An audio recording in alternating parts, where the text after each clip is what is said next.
aanu maanta geynay maxkamadda sare dacwad ayadoo qareennano ay wakiil naga yihiin dacwad khusaysa sharcigii baarlamaanku uu ansixiyay dhawaan ee ah sharciga doorashooyinka qaranka aqalka sarena soo ansixiyay markii dambena uu madaxweynuhu uu maxay haytay saxeexay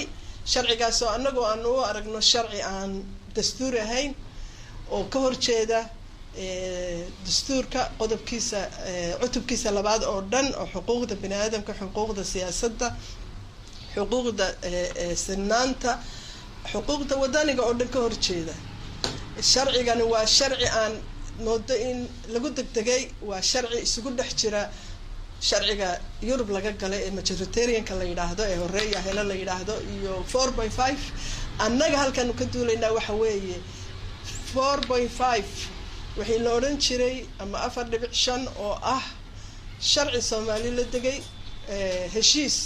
lagu soo gudbay waqti dheer ka hor oo loo baahnaa waqtigii xalka loo baahnaa laakiin maanta xuquuq badan la degay xuquuq dadka shacabka banaadir xuquuqda barakacayaasha xuquuqda beelaha